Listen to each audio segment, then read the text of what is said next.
সরকারি কেসি কলেজ ঝিনাইদহের অনলাইন ক্লাসে সবাইকে জানাই স্বাগতম। আজ আমি শুরু করতে যাচ্ছি একাদশ দ্বাদশ শ্রেণীর রসায়ন দ্বিতীয় পত্রের পরিমাণগত রসায়ন। আমি এই অধ্যায়ের উপরে পূর্বেও কয়েকটি ক্লাস নিয়েছি, তারই ধারাবাহিকতায় আজকে শুরু করতে যাচ্ছি জারণ বিজারণ অংশে। গতদিন আমরা জারণ বিজারণ কাকে বলে, জারণ বিজারণের ব্যাখ্যামূলক প্রশ্ন, জারণ সংখ্যা কি, যোজনী কি, জারণ সংখ্যা ও যোজনীর মধ্যে পার্থক্য এবং আয়ন ইলেকট্রন পদ্ধতিতে সমীকরণের সমতা আনয়ন এই সম্পর্কিত বিষয়গুলো আলোচনা করেছিলাম। আজ আমরা তারই ধারাবাহিকতায় শুরু করতে যাচ্ছি আয়ন ইলেকট্রন পদ্ধতিতে সমতা আনয়নকরণের ডিভিশন দিয়ে। আমি একটি বিক্রিয়া দেখাচ্ছি, তোমরা এই বিক্রিয়াটি আয়ন ইলেকট্রন পদ্ধতিতে সমতা আনয়ন করো। I minus plus MnO4 minus plus H plus মিলে তৈরি হচ্ছে I2 plus Mn2 plus plus water. এই বিক্রিয়াটি আয়ন ইলেকট্রন পদ্ধতিতে অর্ধ সমীকরণের সাহায্যে পূর্ণ করে। আয়ন ইলেকট্রন পদ্ধতিতে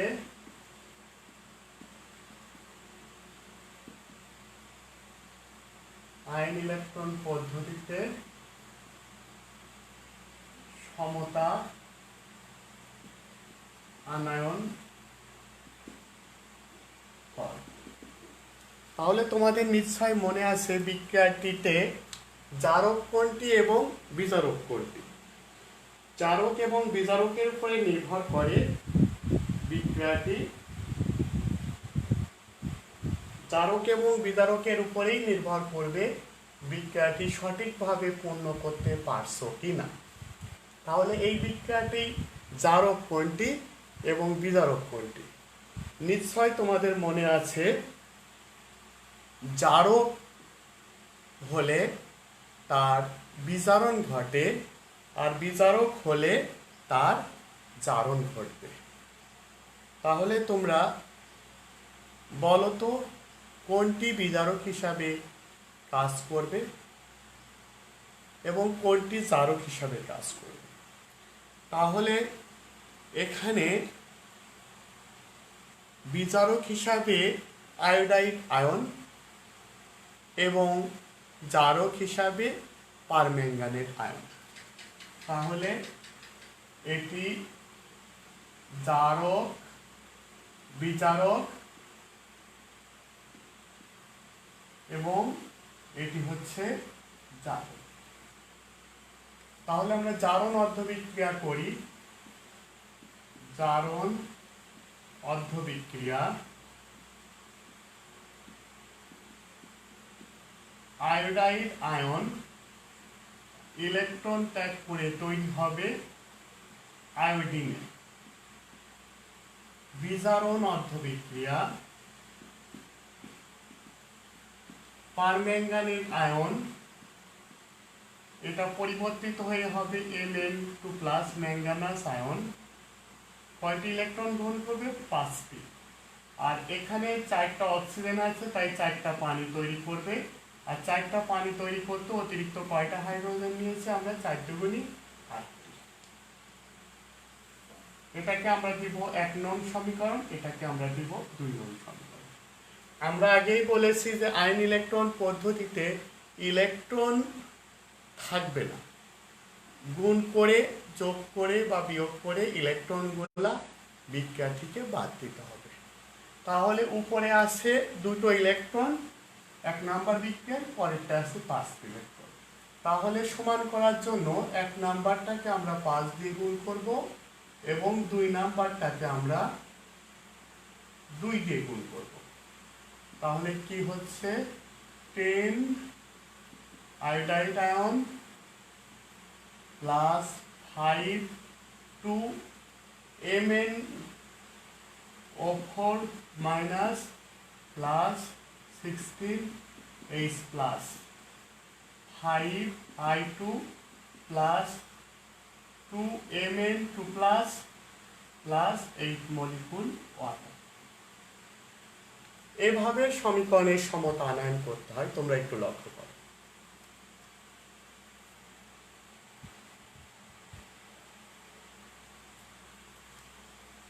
আমি আবার বলছি, আয়ন ইলেকট্রন পদ্ধতিতে সমতা আনয়নের ক্ষেত্রে প্রথমেই যেটি লক্ষ্য করবে সেটি হচ্ছে কোনটি জারক এবং কোনটি বিজারক হিসাবে কাজ করে।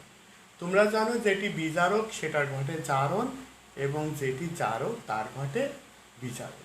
তাহলে এই বিক্রিয়াটিতে আয়োডাইড আয়ন বিজারক এবং ম্যাঙ্গানেট আয়ন জারক হিসাবে কাজ করে। তাহলে এখানে আমরা লক্ষ্য করতে পারছি যে এই বিক্রিয়াটিতে এখানে আয়রন ইলেকট্রন ত্যাগ করেছে, অর্থাৎ আয়োডাইড ইলেকট্রন ত্যাগ করে আয়োডিনে পরিণত হয়েছে, আর ম্যাঙ্গানেট আয়ন সেই ইলেকট্রন গ্রহণ করে ম্যাঙ্গানাস আয়নে পরিণত হয়েছে। এভাবে আমরা বিক্রিয়াটিকে পূর্ণ করতে পারি। তারপরে তোমরা লক্ষ্য করেছ যে এই বিক্রিয়াটিতে এখানে 2টা ইলেকট্রন ছাড়ছে, এখানে 5টা গ্রহণ করছে। যতগুলো ইলেকট্রন দান করবে ততগুলো ইলেকট্রন গ্রহণ করে, এই জন্য ইলেকট্রন বিক্রিয়ায় দেখানো লাগে না। এই জন্য 1 নম্বর সমীকরণকে 5 দ্বারা এবং 2 নম্বর সমীকরণকে 2 দ্বারা আমরা গুণ করব। গুণ করে আমরা দুটো যোগ করব। তাহলে বিক্রিয়াটি এভাবে আমরা পূর্ণ করতে পারি। তোমাদের সুবিধার্থে আরেকটি বিক্রিয়া আমি দেখাচ্ছি। এই আয়ন ইলেকট্রন পদ্ধতিতে সমীকরণের সমতা আনয়ন কিন্তু খুবই গুরুত্বপূর্ণ। প্রত্যেক বছরই পরীক্ষায় এটিকে প্রশ্ন করা হয়ে থাকে জারণ বিজারণ অংশ থেকে। তার গ অথবা ঘতে থাকে আয়ন ইলেকট্রন পদ্ধতিতে সমীকরণের সমতা আনয়ন। আরেকটি আমি দিচ্ছি 2 number, C2O4 2 minus plus Cr2O7 2 minus plus hydrogen 2 carbon dioxide plus 2 Cr3 plus plus 7 molecule water. এই সমীকরণটি তোমরা একটু পূর্ণ করো। তো প্রথমেই তোমরা নির্ধারণ করো কোনটি জারক এবং কোনটি বিজারক এবং আমাকে মেসেজ করো।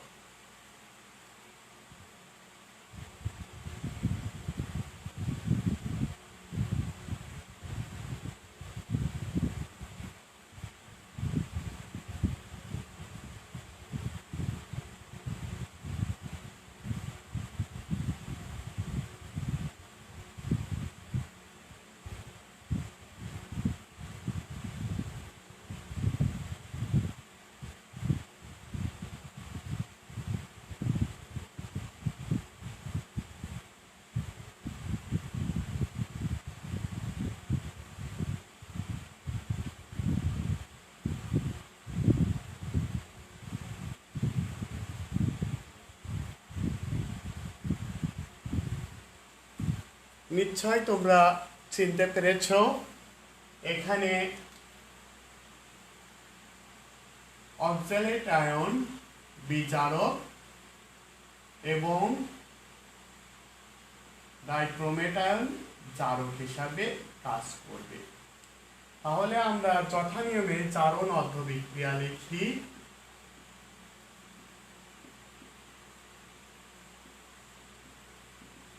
অক্সালেট আয়ন C2O4 2 মাইনাস, এটা পরিবর্তিত হয়ে তৈরি হবে 2 কার্বন ডাই অক্সাইড।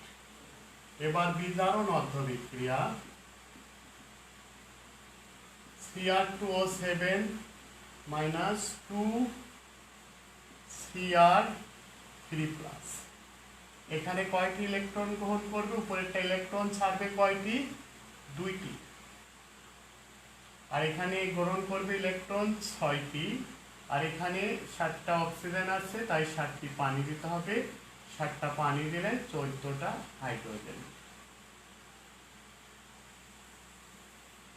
এটা 1 নাম্বার, এটা 2 নাম্বার। আমি আবার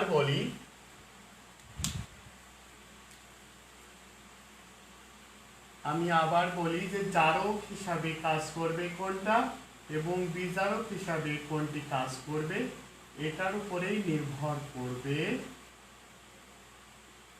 বিক্রিয়াটি।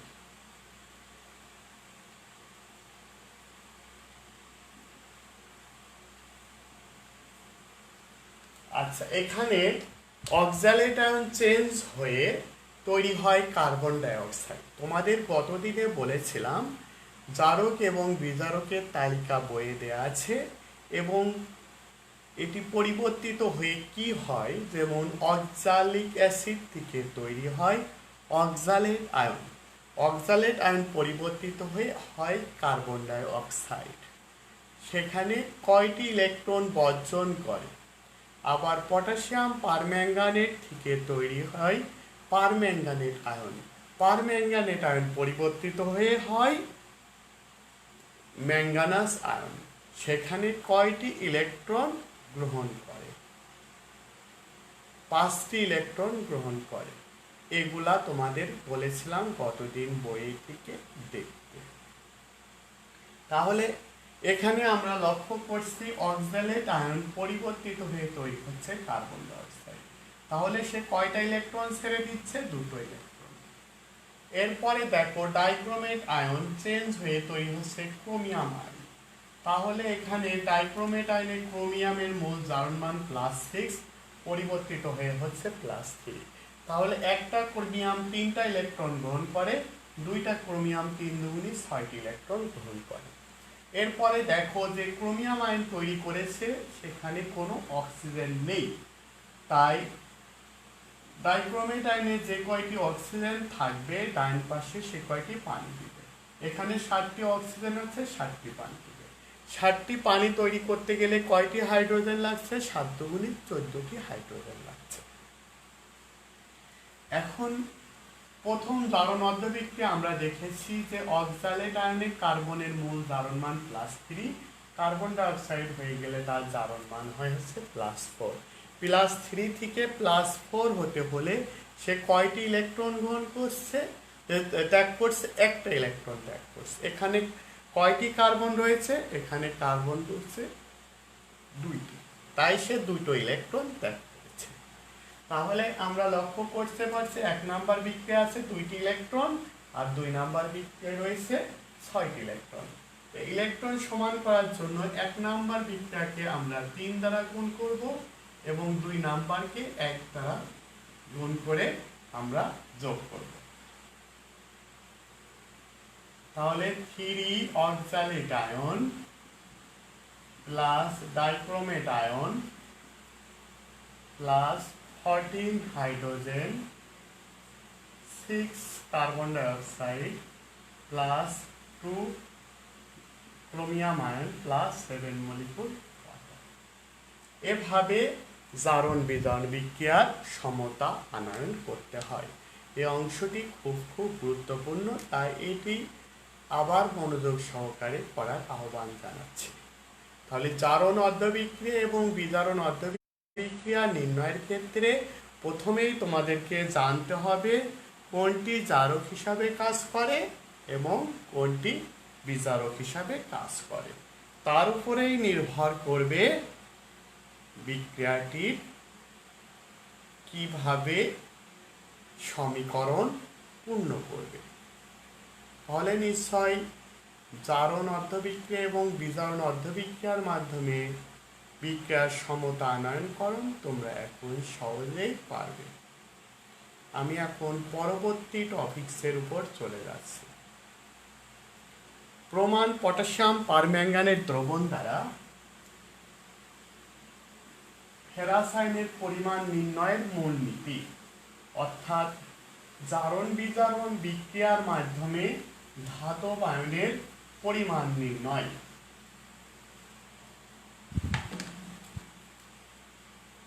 প্রমাণ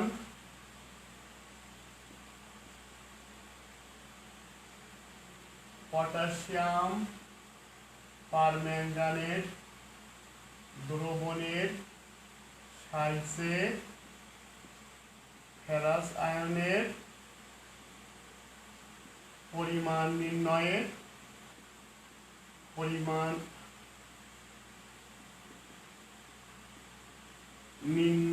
সমীকরণ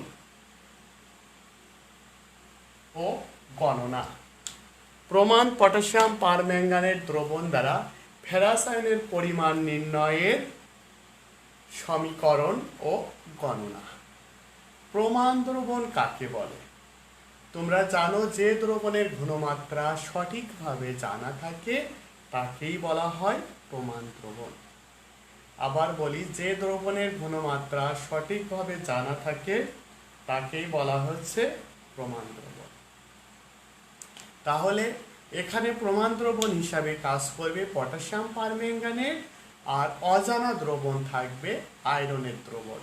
আমরা একটা আয়রনের দ্রবণ থেকে সেখানে কি পরিমাণ আয়রন আছে সেটা নির্ণয় করার জন্য এই সমীকরণ ব্যবহার করব। আমরা সমীকরণটি লিখি, 10 ferrous sulphate plus 2 potassium permanganate plus 8 sulphuric acid 5 ferric sulphate plus potassium sulphate plus 2 manganous sulphate plus 8 molecule water. তাহলে সমীকরণটি আবার বলি, 10 ferrous sulphate plus 8 sulphuric acid plus 2 potassium permanganate 5 ferric sulphate 2 manganous sulphate plus potassium sulphate plus 8 molecule water. এই সমীকরণে ferrous sulphate বিজারক হিসাবে কাজ করে, অর্থাৎ এর জারণ ঘটে, আর পটাশিয়াম পারম্যাঙ্গানেট জারক হিসাবে কাজ করে।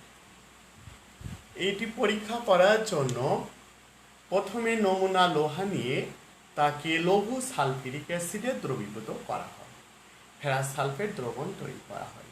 এই ফেরাস সালফেটের একটি নির্দিষ্ট আয়তনকে মনে করো 10 ml 5 ml নিয়ে এর মধ্যে আমরা বুরেট থেকে ফোটায় ফোটায় পটাশিয়াম পারম্যাঙ্গানেট যোগ করতে থাকব। যোগ করতে করতে যখন আমরা দেখব পটাশিয়াম পারম্যাঙ্গানেটের গোলাপি বর্ণ দূর হয়ে গেছে, তখন আমরা পটাশিয়াম পারম্যাঙ্গানেট দ্রবণ যোগ করা বন্ধ করব। তারপর আবার ঝাঁকিয়ে নিব, দেখব যে রংটি ফিরে আসে কিনা। যদি বর্ণটি ফিরে আসে তাহলে আবার পটাশিয়াম পারম্যাঙ্গানেট যোগ করার পরে দেখবে এটি বর্ণহীন হয়ে গেছে, তারপরে এটি আর বর্ণ ফিরে আসবে না সহজে, অর্থাৎ টাইট্রেশন কমপ্লিট হয়ে গেছে। এখানে একটি জিনিস মনে রাখবে, পটাশিয়াম পারম্যাঙ্গানেটের নিজেই গোলাপি বর্ণ, এই কারণে এখানে কোনো নির্দেশক যোগ করার প্রয়োজন নেই। পটাশিয়াম পারম্যাঙ্গানেট নিজেই স্বনির্দেশক হিসাবে কাজ করতে পারে। তাহলে তোমরা লক্ষ্য করছো এই বিক্রিয়াটি। এখন এই বিক্রিয়াটি থেকে আমরা গণনা করব। এটি খুব খুব ইম্পর্টেন্ট একটি প্রশ্ন। এখান থেকে সৃজনশীল প্রশ্ন প্রত্যেক বছরই তৈরি হয়ে থাকে। আচ্ছা, তাহলে সমীকরণ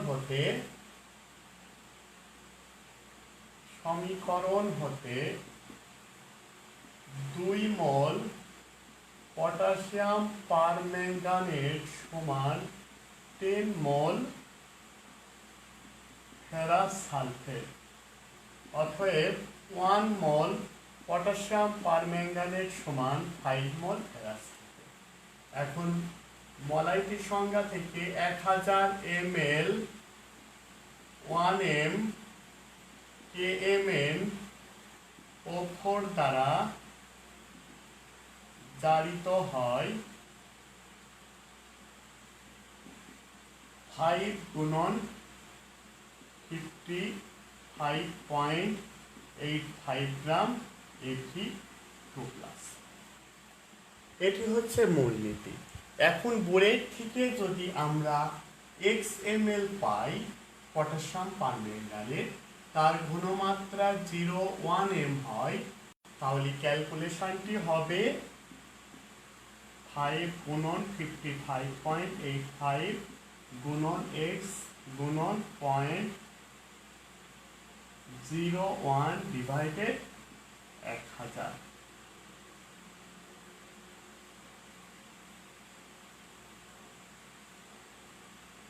এই হচ্ছে ক্যালকুলেশন। তাহলে আমরা প্রথমেই লক্ষ্য করব কোন কোন যৌগগুলা বিক্রিয়া সংঘটিত হয়েছে। তাহলে এখানে আমরা দেখতে পাচ্ছি প্রমাণ পটাশিয়াম পারম্যাঙ্গানেট দ্বারা ফেরাস আয়নের পরিমাণ নির্ণয়।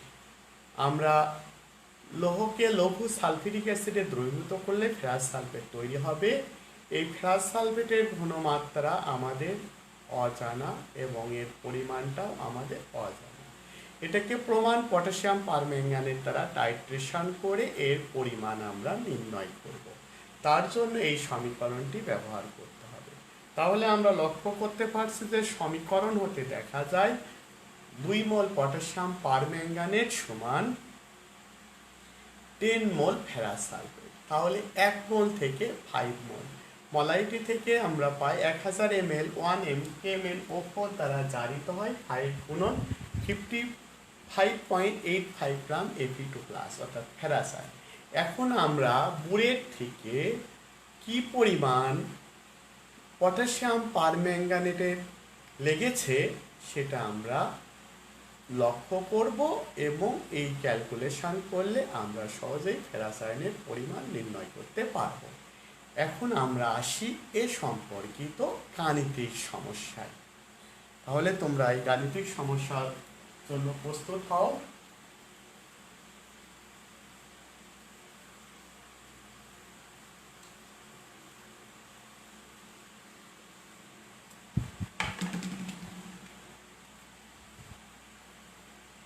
(0.135 গ্রাম ভরের এক টুকরা লোহার তার লঘু সালফিউরিক অ্যাসিডে দ্রবীভূত আছে। দ্রবণটিকে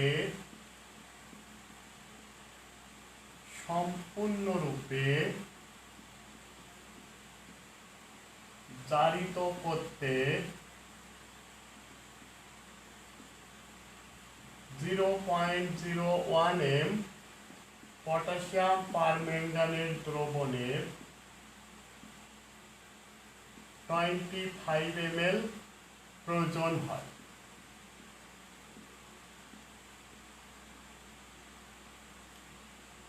লোহার তারটি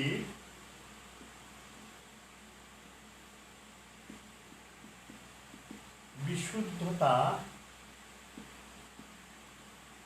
শতকরা হারে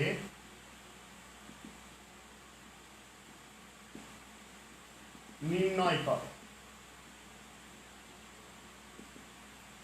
আমি গাণিতিক সমস্যাটি আবার পড়ে দিচ্ছি। 0.135 গ্রাম ভরের এক টুকরা লোহার তার লঘু সালফিউরিক অ্যাসিডে দ্রবীভূত আছে। দ্রবণটিকে সম্পূর্ণরূপে জারিত করতে 0.01m পটাশিয়াম পারম্যাঙ্গানেট দ্রবণের 25 ml প্রয়োজন হয়। লোহার তারটির বিশুদ্ধতা শতকরা হারে নির্ণয় করো। তাহলে তোমরা লক্ষ্য করছো যে এখানে লোহার তার দিব, তারপর সেটিকে সালফিউরিক অ্যাসিডে পরিণত করব। তাহলে আয়রন প্লাস সালফিউরিক অ্যাসিড তৈরি হয়ে যাবে ফেরাস সালফেট। তারপর সেটাকে আমরা টাইট্রেশন করব কি দ্বারা? পটাশিয়াম পারম্যাঙ্গানেট দ্বারা। তাহলে আগের ওই বিক্রিয়াটাই আমাদের দেখতে হবে। তাহলে আমরা বিক্রিয়াটি লিখি, আয়রন প্লাস সালফিউরিক অ্যাসিড তৈরি হয়ে যাবে ফেরাস সালফেট প্লাস হাইড্রোজেন। এখন আমরা বিক্রিয়া লিখব 10 ferrous sulphate plus 2 potassium permanganate plus 8 sulphuric acid সমান তৈরি হবে 5 ferric sulphate plus 2 manganous sulphate plus potassium sulphate plus 8 molecule water. সমীকরণ হতে আমরা আগেই বলেছি যে এই সমীকরণটি তোমাদের মুখস্থ করতে হবে, তাহলে খুব দ্রুত গাণিতিক সমস্যা সমাধান করতে পারবে। সমীকরণ মতে 2 মোল পটাশিয়াম পারম্যাঙ্গানেট সমান 10 মোল ফেরাস সালফেট, অতএব 1 মোল পটাশিয়াম পারম্যাঙ্গানেট সমান 5 মোল ফেরাস সালফেট। তাহলে সমীকরণ হতে অর্থাৎ মোলারিটির সংজ্ঞা হতে 1000 ml 1m kmn O4 দ্বারা জারিত হয় 5 গুণন 55.85 গ্রাম Fe2+। আর আমাদের এখানে দেওয়া আছে কতটুকু? 25 ml, ঘনমাত্রা হচ্ছে 0.01 m পটাশিয়াম পারম্যাঙ্গানেট দ্বারা জারিত হয়। তাহলে ক্যালকুলেশনটি করো তোমরা, 5 গুণন 55.85 গুণন 25 গুণন 0.01 ডিভাইডেড 1000 গ্রাম Fe2+। এটি ক্যালকুলেশন করে আমাকে জানাও।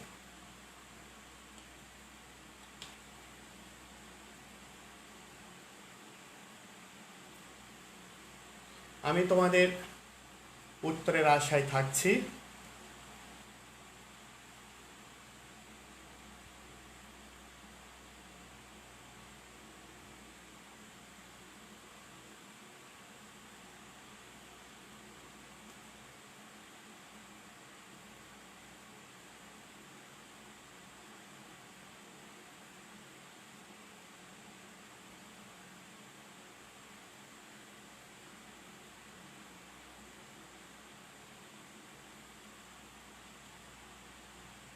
হ্যাঁ, উত্তরটি রবিশঙ্কর সাহা দিয়েছে।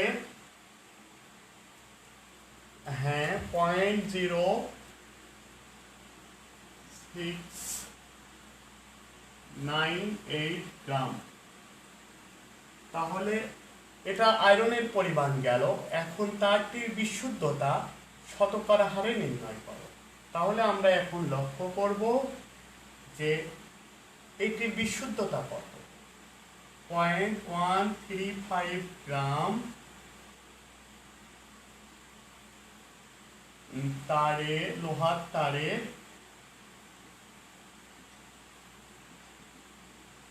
Fe2+ আছে 0.0698 গ্রাম। আর 100 গ্রামে কত আছে তোমরা একটু ক্যালকুলেশন করে আমাকে জানাও।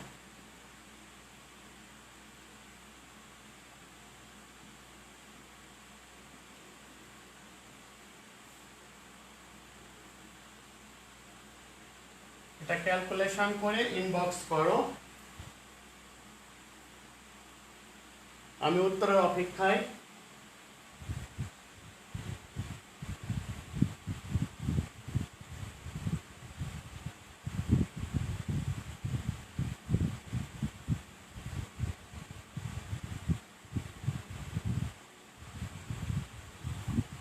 আমি উত্তরের অপেক্ষায় আছি।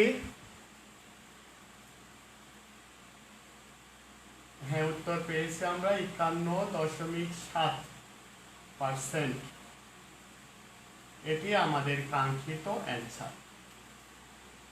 তাহলে আমি অঙ্কটি আবার বলছি। 0.135 গ্রাম ভরের এক টুকরা লোহার তার লৌহ সালফিউরিক অ্যাসিডে দ্রবীভূত আছে। দ্রবণটিকে সম্পূর্ণরূপে জারিত করতে 0.01 m পটাশিয়াম পারম্যাঙ্গানেট দ্রবণের 25 ml প্রয়োজন হয়। লোহার তারটির বিশুদ্ধতা শতকরা হারে নির্ণয় করো। তাহলে লোহার তার মানে আয়রন প্লাস সালফিউরিক অ্যাসিডের বিক্রিয়া করাতে হবে, সালফেট প্লাস হাইড্রোজেন তৈরি হবে। তারপর এটিকে সম্পূর্ণরূপে জারিত করার জন্য পটাশিয়াম পারম্যাঙ্গানেট প্রয়োজন হবে। এজন্য এটি কি করতে হবে,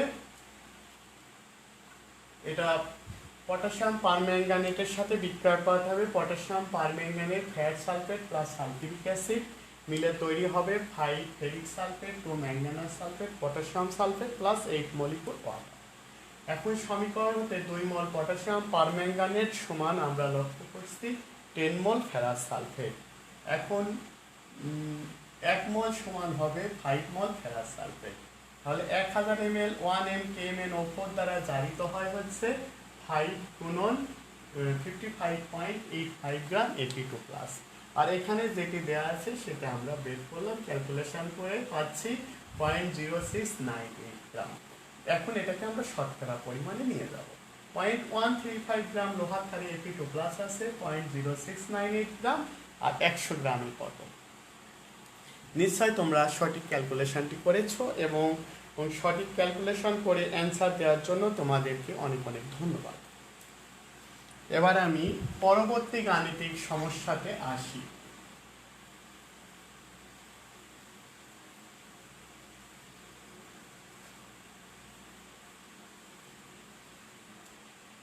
এটি খুব ইম্পর্টেন্ট একটি গাণিতিক সমস্যা। 1.5 গ্রাম লোহার আকরিককে লৌহ সালফিউরিক অ্যাসিডে দ্রবীভূত করে 100 ml করা হলো। উক্ত দ্রবণের 25 ml কে টাইট্রেশন করতে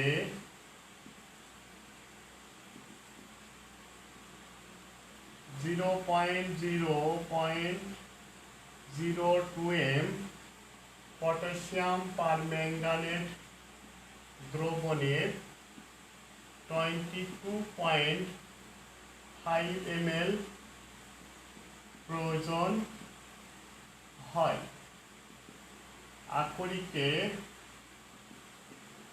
লোহার শতকরা পরিমাণ নির্ণয় কর।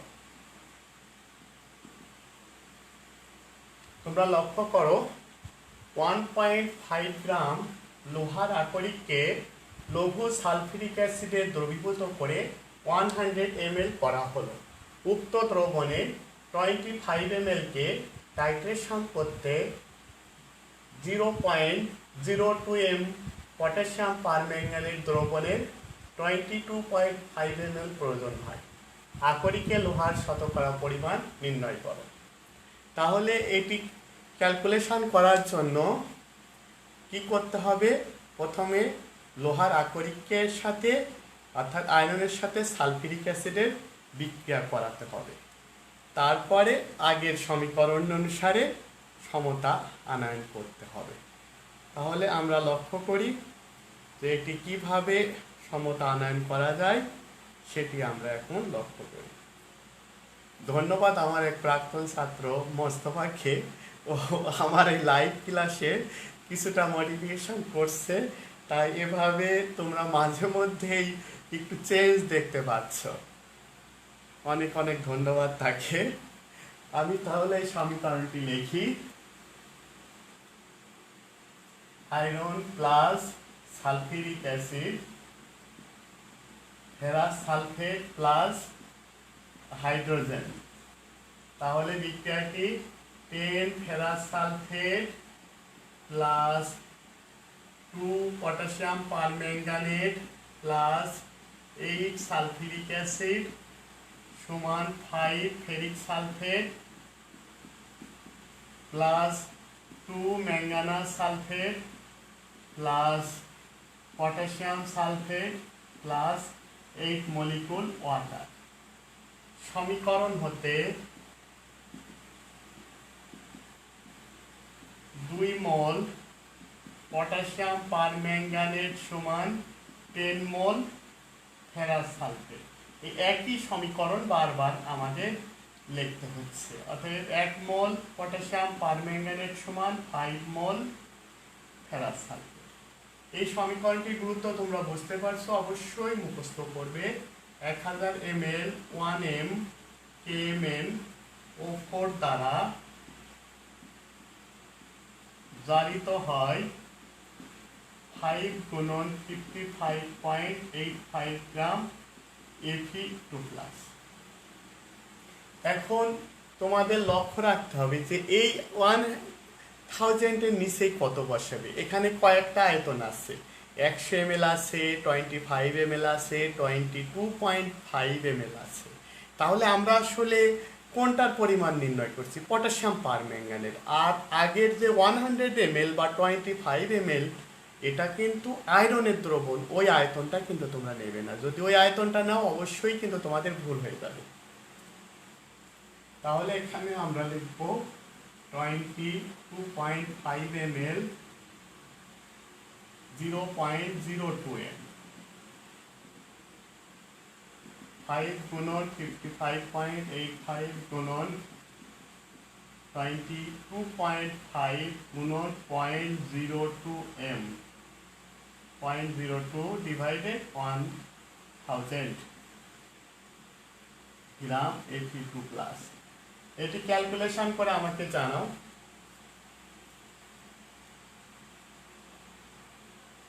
এটা ক্যালকুলেশন করো।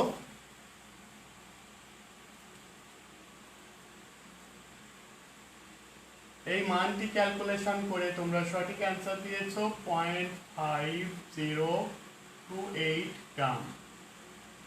তাহলে আমরা এখন শতকরা পরিমাণ বের করতে চাই। 1.5 গ্রাম আকরিকে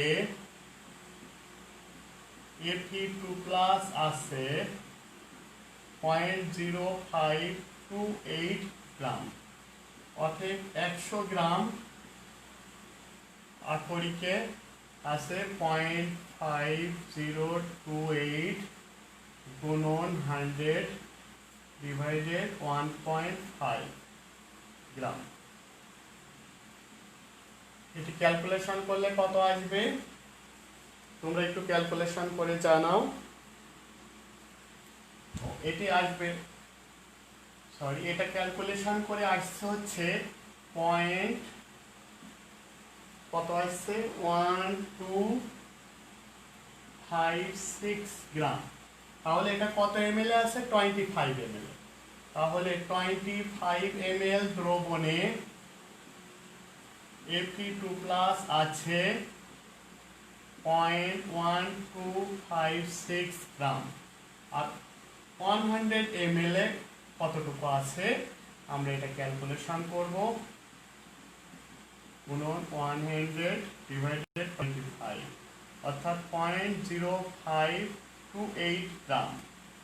তাহলে এবার আমরা আসলে প্রথম আমরা যে দ্রবণটা নিয়েছিলাম 25 ml, 25 ml নিয়ে তার মধ্যে আমরা পেয়েছি 0.1256, কিন্তু দ্রবণটুকু মোট কতটুকু তৈরি করেছি? আমরা দ্রবণ তৈরি করেছি 100 ml। তাহলে 25 ml এর মধ্যে থাকছে 0.1256 গ্রাম। তাহলে 100 ml এর মধ্যে কত? এটা কিন্তু শতকরার 100 না, এটা দ্রবণ 100 করা হয়েছে তাই। এখন আমরা শতকরায় নিয়ে যাব। তাহলে আমরা লিখব 1.5 গ্রাম আকরিকে Fe2+ আছে 0.5028 গ্রাম। 100 গ্রাম আকরিকে কত? 0.5028 গুণন 100 ডিভাইডেড 1.5, এটা ক্যালকুলেশন করলে আসবে 33.51%। তোমরা লক্ষ্য করো অঙ্কটি আমি আবার বলছি। 1.5 গ্রাম লোহার আকরিককে লঘু সালফিউরিক অ্যাসিডে দ্রবীভূত করে 100 ml করা হলো। উক্ত দ্রবণে 25 ml কে টাইট্রেশন করতে 0.02 m পটাশিয়াম পারম্যাঙ্গানেট দ্রবণের 22.5 ml প্রয়োজন হয়। আকরিকে লোহার শতকরা পরিমাণ নির্ণয় করা। তাহলে আকরিক মানে লোহা, এখানে Fe এর সাথে অর্থাৎ আয়রনের সাথে সালফিউরিক অ্যাসিডের বিক্রিয়া করায় ফেরাস সালফেট তৈরি হবে। তারপরে ফেরাস সালফেটের সাথে পটাশিয়াম পারম্যাঙ্গানেটের বিক্রিয়া করতে হবে, অর্থাৎ এই সমীকরণটি সমতায়ন করতে হবে। তারপর সমীকরণ থেকে আমরা দেখতে পাচ্ছি 2 মোল পটাশিয়াম পারম্যাঙ্গানেট সমান 10 মোল ফেরাস সালফেট, 1 মোল সমান 5 মোল ফেরাস সালফেট। মলাইটি থেকে আমরা জানি 1000 ml 1 m Kmn ওপর দ্বারা জাহিত হয় 5 গুণন 55.85 গ্রাম Fe2+। আর আমাদের এখানে কতটুকু আছে? 22.5 ml আছে, সেখান থেকে আমরা পাইলাম 0.1256 গ্রাম। অর্থাৎ 25 ml দ্রবণে থাকে 0.1256 গ্রাম। 100 ml এ কতটুকু থাকে সেখানে আমরা দেখতে পাচ্ছি 0.50। আচ্ছা, তাহলে এখন শতকরা পরিমাণে নিয়ে যেতে হবে। 1.5 গ্রাম আকরিকে থাকে হচ্ছে কতটুকু? 0.50 গ্রাম। তাহলে 100 গ্রামে কতটুকু থাকে? এভাবে শতকরা পরিমাণ আমরা নির্ণয় করে দেখেছি যে এটি আসছে 33.51%। ধন্যবাদ তোমাদেরকে সবাইকে। তোমরা যারা আমার এই লাইভ ক্লাসে উপস্থিত থেকে আমার ক্লাসকে প্রাণবন্ত করেছো, সেই সাথে শুভাকাঙ্ক্ষীদেরকে জানাই আবারও ধন্যবাদ। যারা আমার ক্লাসে উপস্থিত থেকে আমাকে উৎসাহিত করেছেন, সবাই ভালো থাকুন, সুস্থ থাকুন। পরবর্তীতে আবার দেখা হবে এই প্রত্যাশায় সবার কাছ থেকে বিদায় নিচ্ছি। আল্লাহ হাফেজ।